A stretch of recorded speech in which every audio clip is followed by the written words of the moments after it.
ce soir, d'être dans sa présence, peuple de Dieu. Nous sommes bénis, nous sommes vraiment restaurés.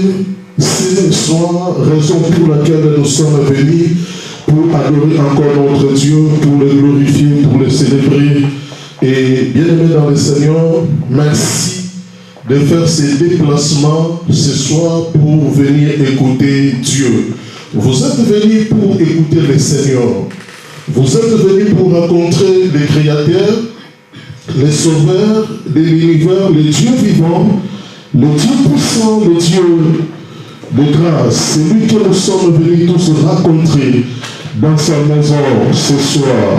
Et nous voulons écouter sa parole, la parole de vie, la parole qui restaure, la parole qui guérit, la parole qui bénit et la parole qui sauve. Et je suis convaincu que cette parole fera du bien à quelqu'un ce soir dans la présence de Dieu. Prions le Seigneur, Dieu Tout-Puissant, merci pour ce privilège que tu nous accordes ce soir, d'être dans ta présence, Shiloh d'Israël, pour écouter ta parole. Dieu des armées, nous recommandons ces temps entre tes saintes mains. Père, que cette parole nous donne de la sagesse, que cette parole nous restaure davantage, que cette parole puisse renouveler également notre intelligence, afin de regarder à la même direction que toi, Seigneur. Reçois toute la gloire au nom de Jésus. Amen. Acclamons le Seigneur.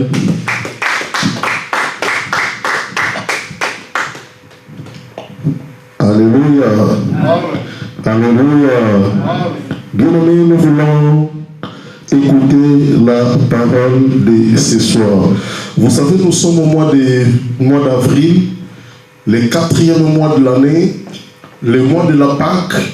Et depuis le début de ce mois jusqu'à présent, nous sommes en train de traiter un sujet pascal qui s'intitule la Christologie. La Christologie veut tout simplement dire du grec l'étude sur Christ. L'étude sur Jésus-Christ, l'étude sur Christ, la Christologie. Pourquoi on a choisi ce terme dans ce mois d'avril? Je vous ai dit parce que le mois d'avril, c'est un mois particulier. Le mois d'avril, c'est un mois, je peux dire, extraordinaire. Le mois d'avril, c'est un mois différent des autres noms. Parce que nous voyons le chiffre 4 qui est là. Et je vous ai dit, le chiffre 4, c'est un chiffre qui cache plein de mystères. Parce que le créateur du ciel et de la terre s'appelle Jésus-Christ de Nazareth. Il était né dans la 4e famille d'Israël, qui est la famille de Juda. Le mot Juda veut dire louange. Et Jésus était né dans cette 4e famille, la famille de Juda.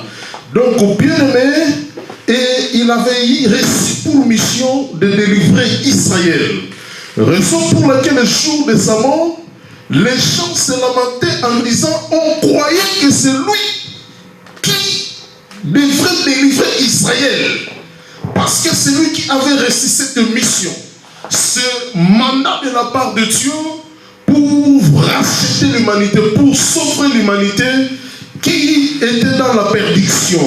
Et bien aimé, dans ce mois d'avril, le 4e mois de l'année, le mois où la grâce a été accordée à l'humanité, Jésus avait pris la place de l'homme sur la croix dans ce mois d'avril. Et dans ce même mois d'avril, il avait connu la mort et 3 jours après, il était ressuscité. Donc, nous traitons la Christologie tout au long de ce mois d'avril pour parler de la vie de Jésus, de la naissance de Jésus, de sa croissance, de sa mort, de sa résurrection, de son retour, de tous ces miracles, donc de tout ce qui tourne autour de la personnalité de Jésus. C'est ce que nous sommes en train de traiter dans tous ces mois d'avril. Et je vous ai dit déjà d'avance, le mois prochain sera le 5e mois de l'année, le mois de la Pentecôte, et tous les mois demain nous allons parler sur l'œuvre et la personne du Saint-Esprit, parce que c'est le mois où le Saint-Esprit était descendu sur la terre quand les disciples étaient réunis au nombre de 100 faits dans la chambre haute, et le Saint-Esprit était venu avec une mission de bâtir maintenant l'église. Et c'est au jour de la Pentecôte, quand le Saint-Esprit était descendu sur les apôtres qui étaient 120, et ils ont commencé à parler dans des langues étrangères, dans des langues qu'ils ne connaissaient pas auparavant. Et bien aimé, c'est ce jour-là que l'église était née. Donc le mois de mai sera un mois spécial là où nous allons traiter l'œuvre et la personne du Saint-Esprit. On va toucher la naissance de l'église. Amen. Et bien aimé, pour aujourd'hui, on a pris encore notre sous-thème sur les noms et titres de Jésus-Christ. Je fais la suite et la fin de ça aujourd'hui. Et le dimanche dernier, j'avais introduit ce message sur les noms et titres de Jésus-Christ dans la Bible. Et je vous ai dit, rien que dans le Nouveau Testament, communément appelé Nouvelle Alliance, Jésus-Christ a 200 noms et titres. Mais par rapport au temps, nous, le dimanche dernier, on avait traité 3. On avait traité 3 ou 4, je pense, Sœur Marie. 4. Et aujourd'hui, nous allons continuer 5e pour avancer et puis sur ce même thème, les différents noms et titres de Jésus-Christ. Je prends rapidement aujourd'hui 5e. Le 4e, c'était encore quoi? La lumière du monde. Ok, je prends 5. Je crois que je vais parler sur l'époux, non? Je vais parler sur l'époux ou pas?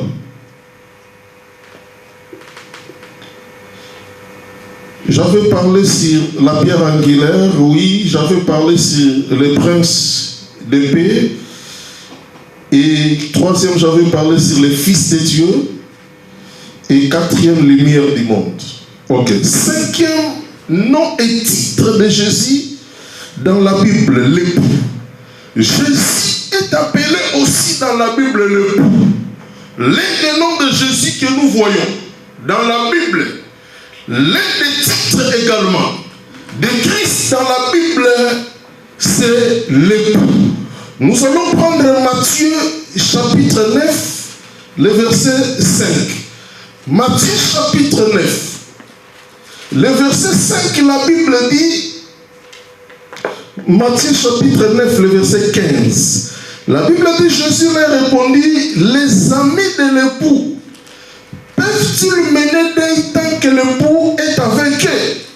Les jours viendront où l'époux leur sera enlevé, et alors ils gêneront.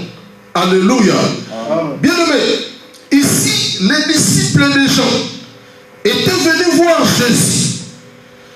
Et quand les disciples des gens étaient venus voir Jésus,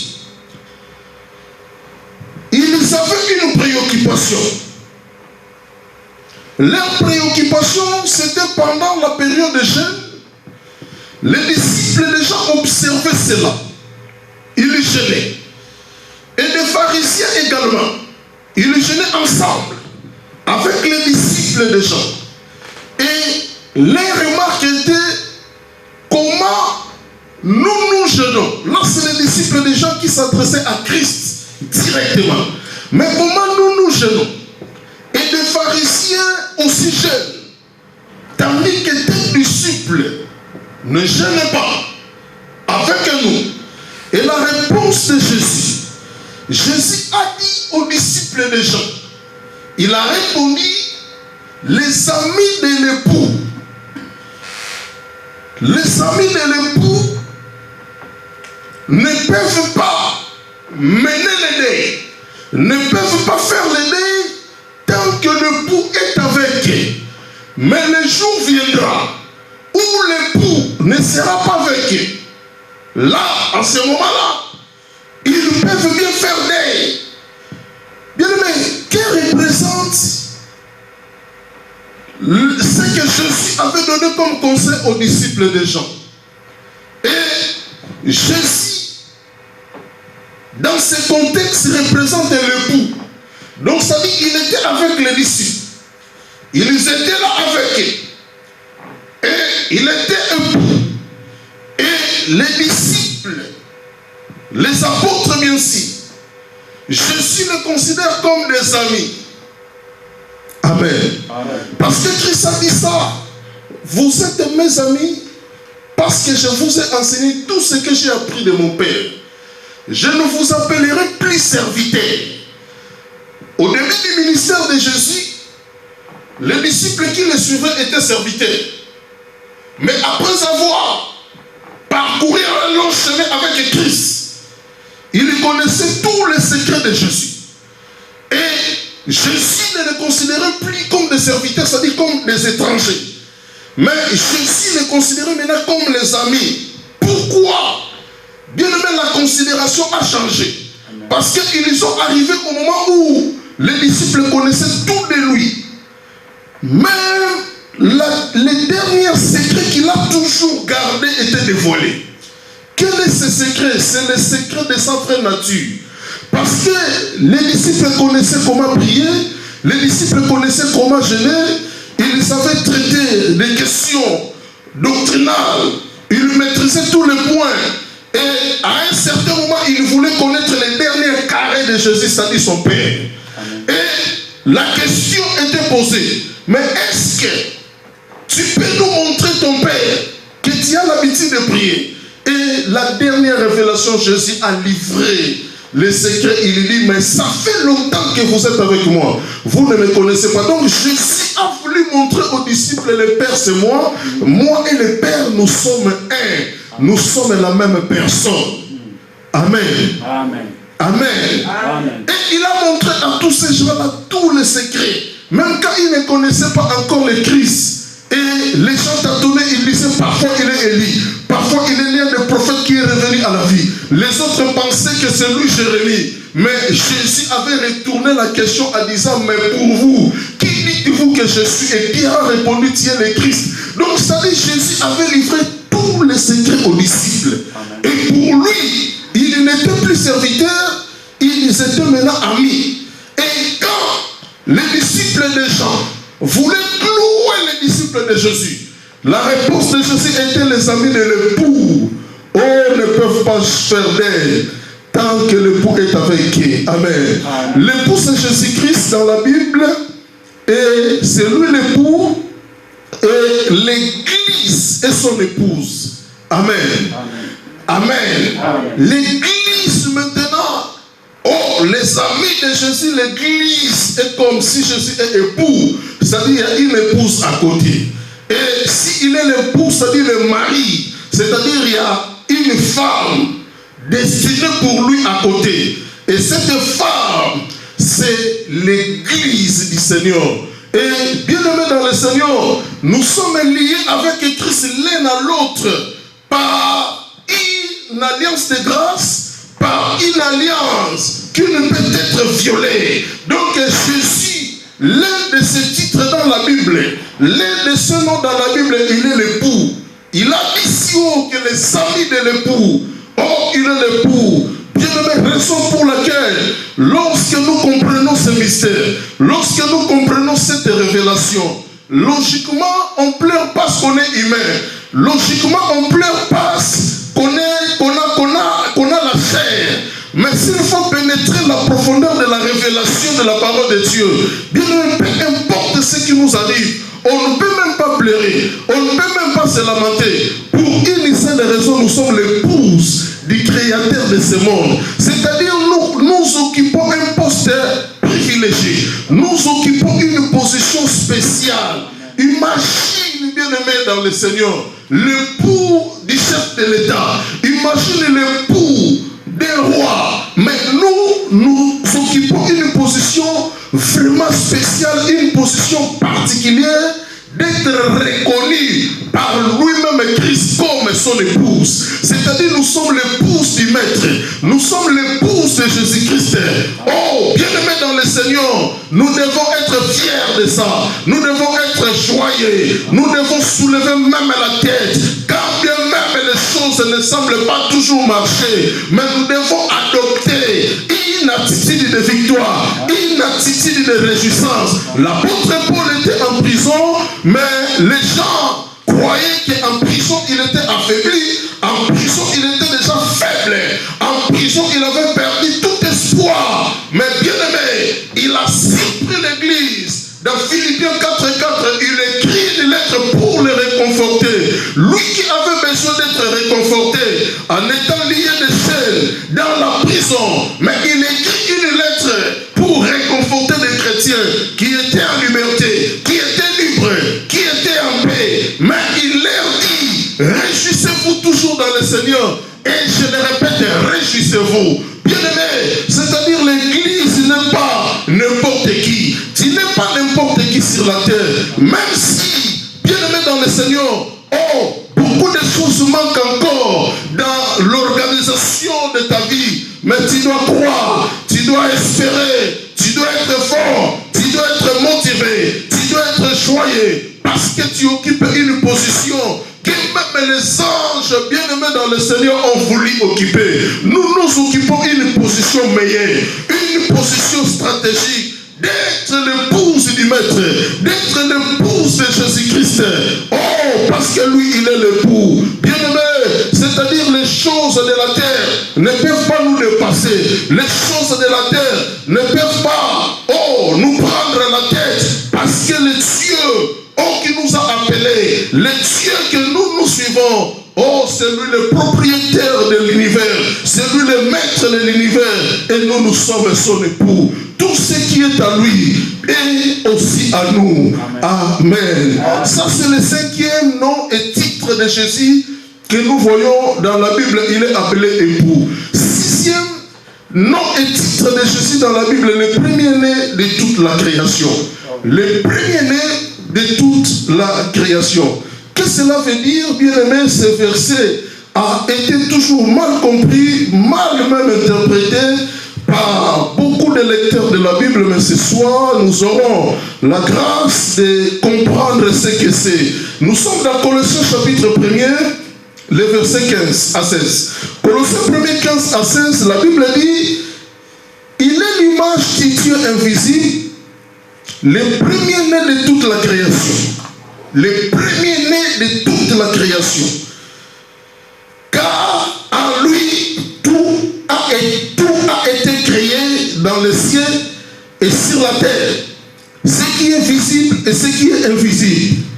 Trône, souveraineté, principauté, pouvoir, tout a été créé par lui et pour lui. Bien-aimé, il est 6e titre, le premier-né de toute la création. Jésus-Christ est aussi appelé dans la Bible le premier-né de toute la création. Oh, ce titre ne signifie pas que Christ était la première créature de Dieu. Parce qu'il y a de ceux-là qui interprètent cela. Quand la Bible dit le premier-né de toute la création, voici la version de beaucoup, que Jésus est la première créature de Dieu. Non, non, non, Jésus n'a pas été créé. Amen. Jésus n'a pas été créé. Ça, c'est l'hypothèse qu'il faut enlever dans notre tête. La Bible dit oui, il est le premier-né de toute la création. Et tout de suite, les gens tombent dans les hérésies, dans la malinterprétation, qui croient que Christ est la première créature de Dieu. Non, Jésus n'est pas la première créature de Dieu, parce que Christ a été créé, il n'a pas été créé. Amen. Amen. Ça, c'est la première des choses. Mais les gens ont tort de l'affirmer.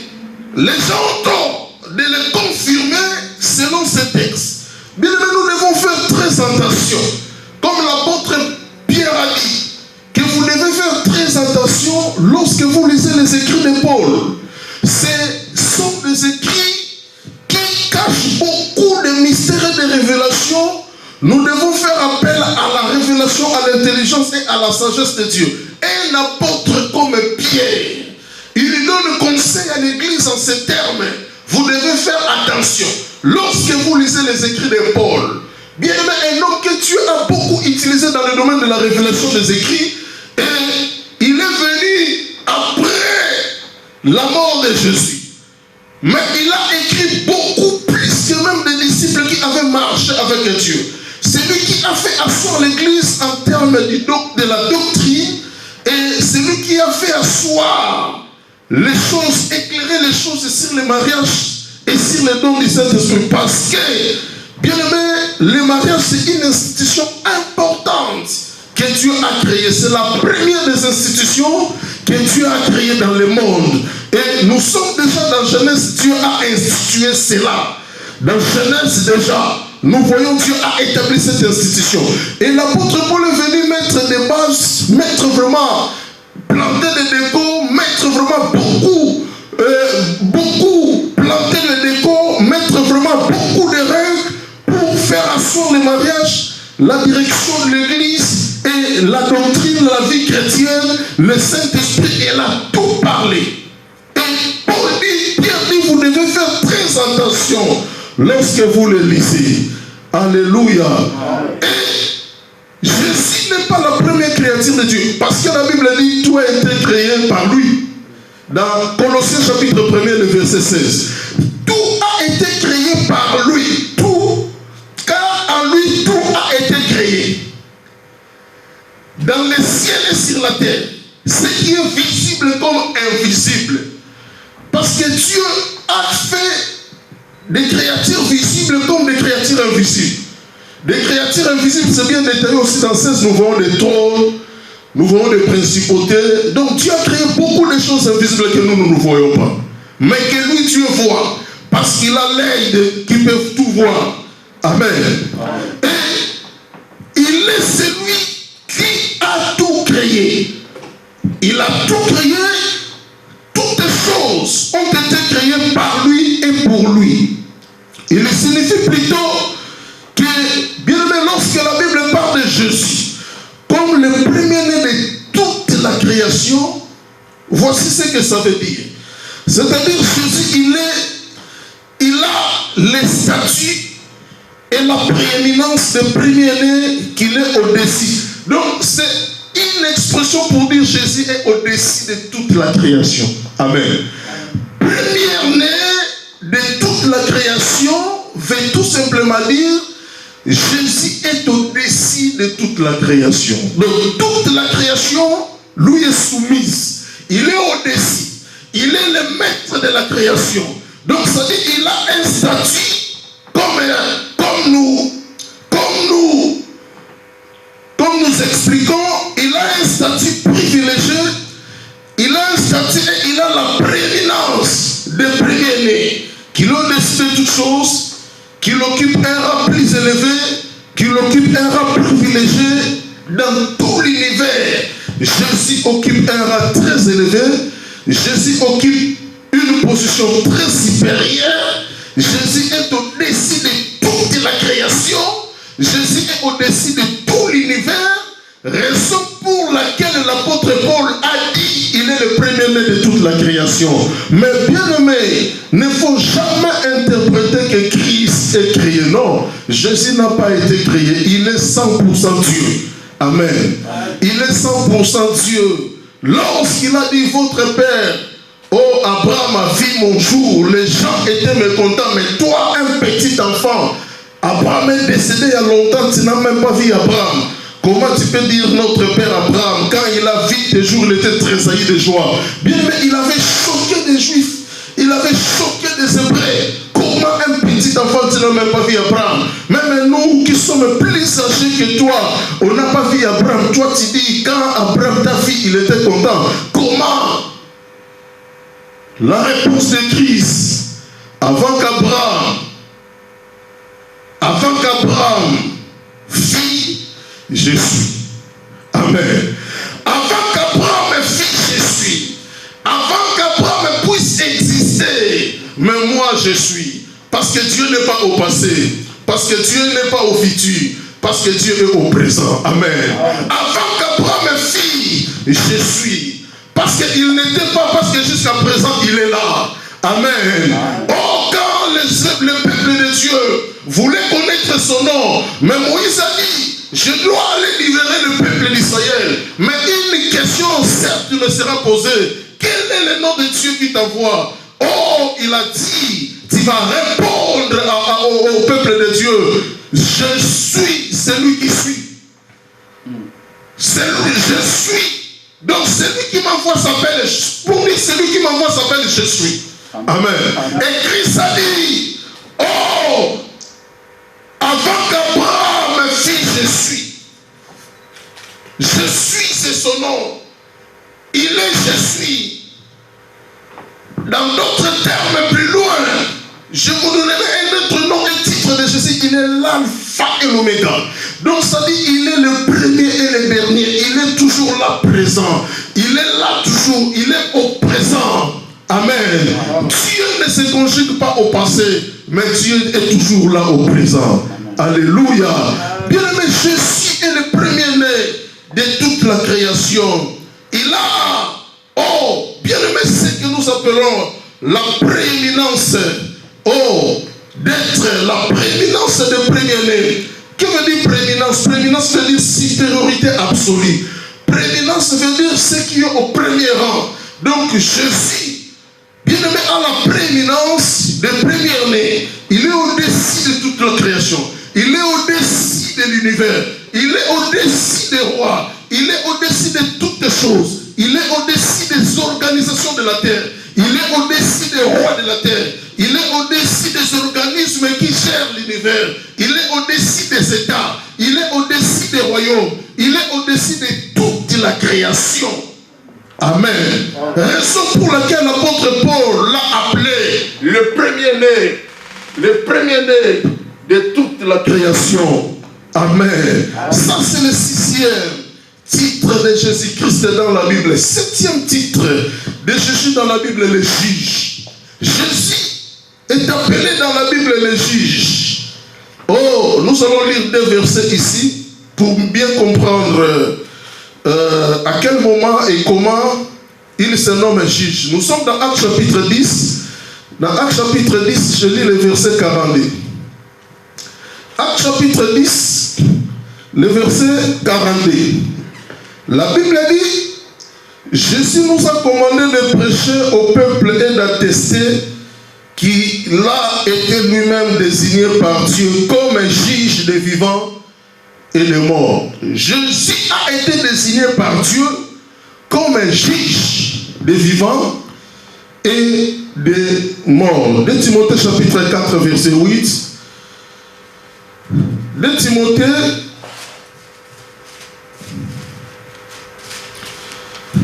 Timothée 4, 8. La Bible dit dans 2 Timothée chapitre 4, le verset 8, ceci.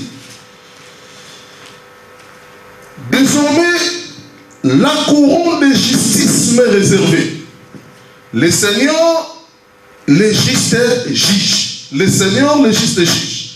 L'apôtre Paul explique que le Seigneur, c'est-à-dire Jésus qui est le juste juge, a réservé une couronne de justice pour lui. Il dit désormais la couronne de justice, mais réservée le juste juge, mais la donnera en ce jour-là, et non seulement à moi, mais à tous ceux qui auront aimé son apparition. Les juges, l'apôtre Paul l'appelle même juste juge, parce que dans ce monde, on a des magistrats, on a des avocats qui tranchent parfois des choses non d'une manière équitable. Il y a la corruption qui règne dans le monde et on dit la loi du plus fort est toujours la meilleure. Celui qui a de billets verts peut gagner un procès même s'il a tort face à un pauvre qui ne peut rien donner. Pour dire la justice de ce monde s'est corrompue. Mais Jésus-Christ, quand la justice de ce monde la vérité sera masquée. Parce que les juges ont besoin de satisfaire leurs besoins. Mais nous, on a un homme, on a un juge qui est juste, qui tranche d'une manière équitable. Raison pour laquelle quand les deux femmes qui se querellaient, qui chacune cherchait, voulait avoir l'enfant qui était vivant, le juste juge a donné une sagesse à son serviteur Salomon pour trancher dans la justice, et la femme qui était la mère de l'enfant après le jugement de Salomon, parce que Salomon représente Jésus-Christ, il a tranché des choses en utilisant la justice d'en haut, la justice de Dieu, et il a fait justice à cette femme dont l'enfant était vivant. Alléluia. Et bien aimé, c'est la même chose qui se passe aujourd'hui. La justice de ce monde, c'est une justice corrompue.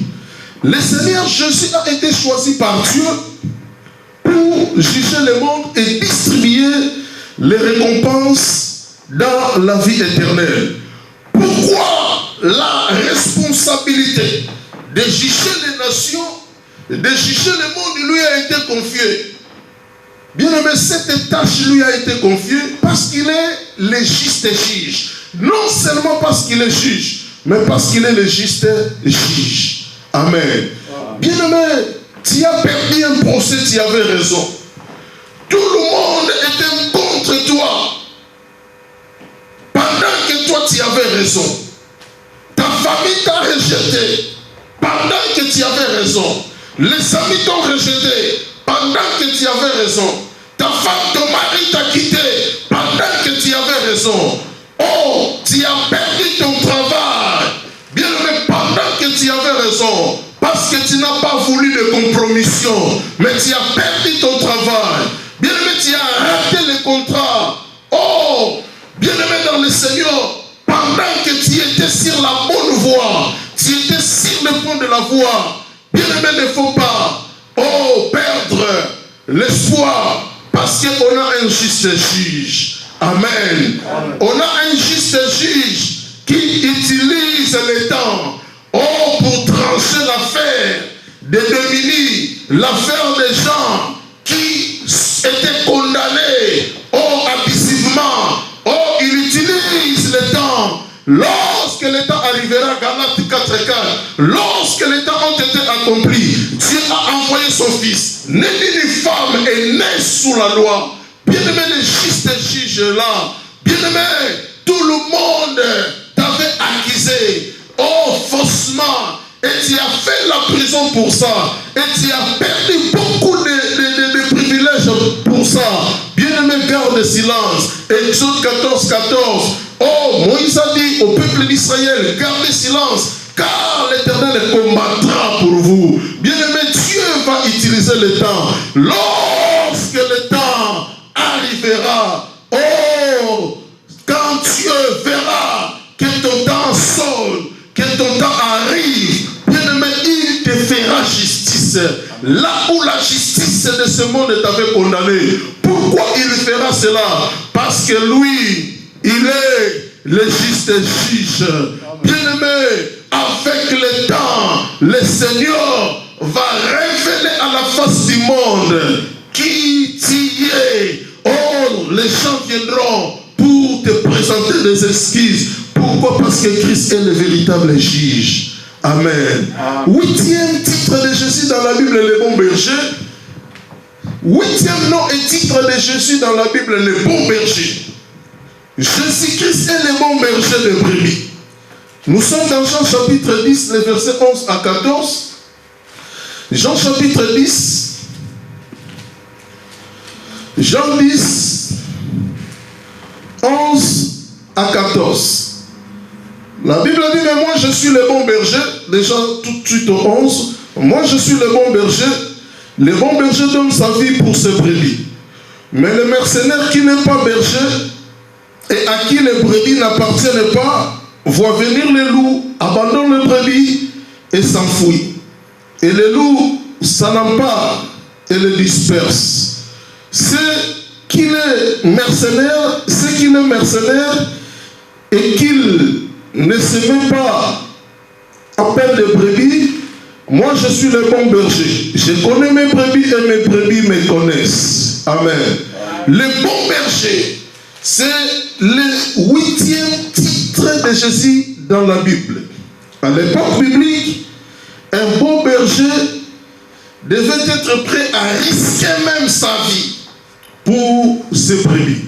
Donc, lorsque nous parlons d'un berger, nous voyons tout de suite quelqu'un qui traînait avec des brebis dans des forêts, dans des déserts. Et dans des forêts, dans des déserts, il y a eu aussi des animaux sauvages qui faisaient la chasse, qui cherchaient des gibiers, qui cherchaient à capturer des brebis pour manger bien sûr. Et des prédateurs étaient toujours là. Quand nous lisons l'histoire de David, nous allons comprendre que David avait joué sur quelques tics de Dieu et Dieu a mis sur la terre un seul homme et l'homme selon son cœur c'était David. Bien aimé, pourquoi Dieu pouvait considérer un tueur? Il a tué, il avait le sang dans sa main, dans ses mains.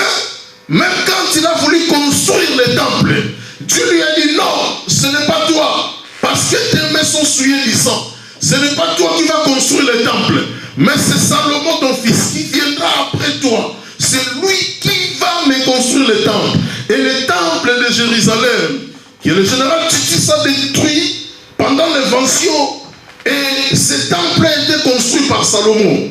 Et bien aimé dans le Seigneur, David, qui avait les mains souillées du sang, Dieu même lui a interdit de construire le temple. C'était un grand péché. Mais malgré ce que les yeux physiques voient, ce que les yeux humains voient, mais quelque part, Dieu ne considère l'homme selon son cœur. Et dans toute la Bible, c'est lui qui était là, l'homme selon le cœur de Dieu. Alléluia. Bien aimé, David dans le désert, il avait quelques caractéristiques divines. C'est-à-dire l'homme qui pouvait même donner sa vie. L'homme qui risquait sa vie pour sauver un animal. Bien aimé, quand l'ours était venu pour capturer les brebis, David a pris la défense d'une brebis. C'est-à-dire, il a combattu l'ours. Il s'est jeté sur l'ours. Il a